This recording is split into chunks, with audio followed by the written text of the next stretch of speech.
A rare public appearance from the retired U.S. Army General David Petraeus apologizing at a military dinner for the extramarital affair that led to his fall from grace as director of the CIA. I'm also keenly aware that the reason for my recent journey was my own doing. So please allow me to begin my remarks this evening by reiterating how deeply I regret and apologize for the circumstances that led to my resignation from the CIA and caused such pain for my family, friends, and supporters.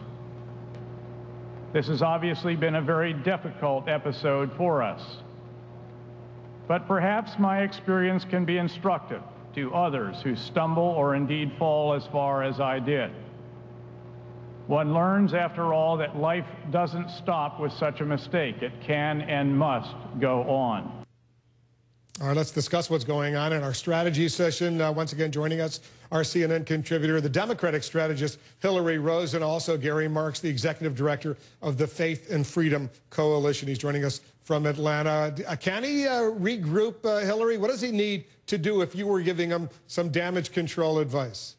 You know, I think General Petraeus has already apologized. I feel like if he felt the need to apologize to his family again and wanted to do it publicly, that was a nice extra touch. But he ought to stop apologizing. He served our country well. He was a great leader by so many accounts and a brave soldier. And I think that this is a very forgiving country, particularly around things like extramarital affairs. If his wife forgives him, there's no reason why the country shouldn't as well. And I expect him to be a contributor in this area for a long time. I think it's enough apologizing, and he can get back to work and contribute something more.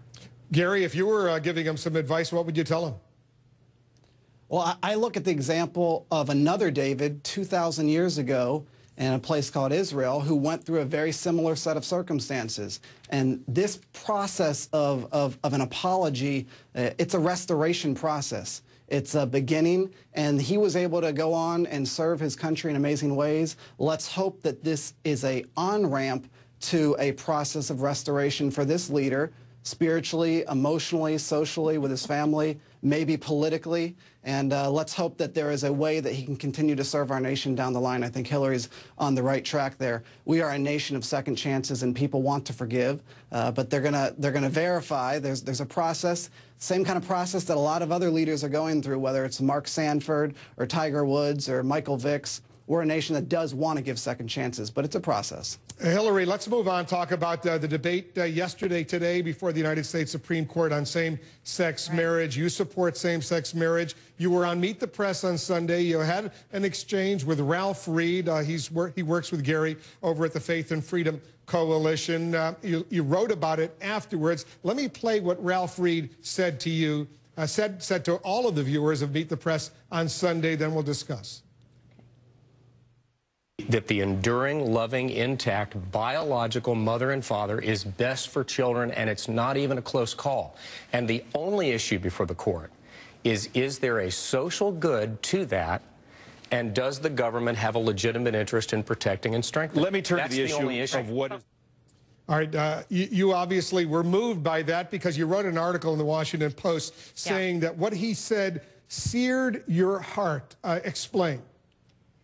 Well, you know, Ralph Reed was on there saying that my children would be better off with someone other than me as a parent.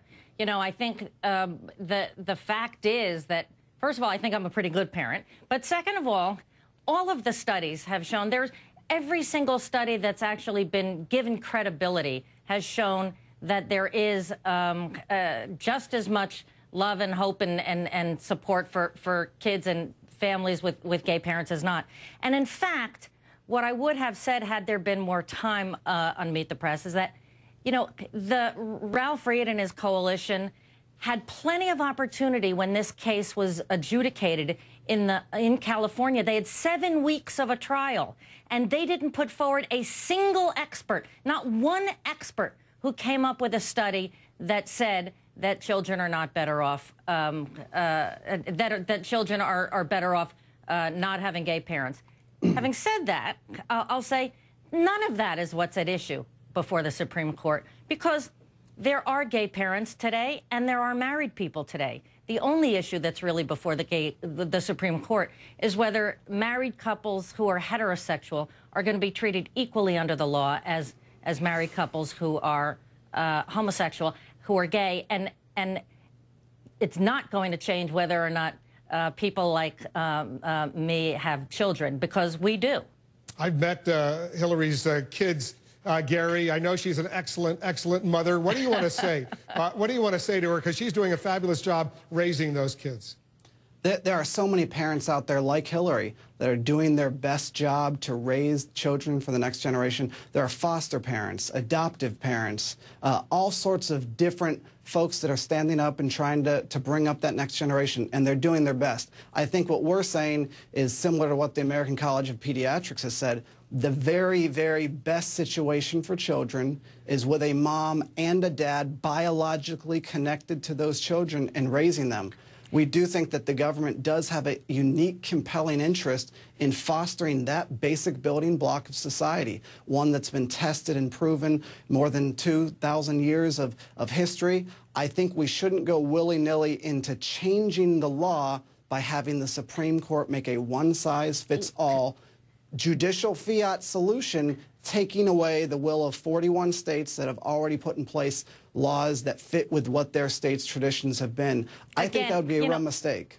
You know, children are not what's before the Supreme Court, but he cited a study by the College of Pediatrics. You should know that only has 60 members, whereas the American Academy of Pediatrics, the nationwide organization of pediatric doctors, has almost 100,000 members. They're the ones who did a study that said it's not going to be an issue. A College of Pediatrics was started by a right-wing religious conservative group who was against this for moral reasons and had no scientific basis whatsoever. So let's just put that study aside, and let's also remember that what the Supreme Court can't take away children from gay parents, whether they're adopted or whether they're given by natural childbirth. And so the only issue before the court is whether couples are going to be treated equally. Is that true, Gary, what Hillary just said, that the College of Pediatrics has, what, 60 members compared to 100,000 pediatricians with the Academy of Pediatrics? Yes, look on Wikipedia. Well, I just want Gary to respond. Yeah. I'm sure that could be true. It doesn't mean that there are 60 researchers that don't have science that they've used and looked into. But I think the real focus is what Hillary said, is about what's happening before the Supreme Court. And if we're going to take away what 41 states have done and say to those legislative bodies that they cannot represent the people of their state, that they've got to have a new one-size-fits-all solution put on them by the Supreme Court, that's not the right way. That's going to lead to another contentious, polarized Roe v. Wade type decision. That's not what's good for America. I don't think that's what's good for any of the people in this debate to see that kind of situation imposed upon the people. We need to let this play itself out. If Hillary is very confident in her views and we're confident in our views, let us win the hearts and minds of the American people and have that debate going forward, but let not the Supreme Court be the final arbiter. I'm worried about another judicial activist decision here. Hillary Rosen and Gary Marx, to be continued, this debate, no doubt about that. Thanks to both of you for joining us.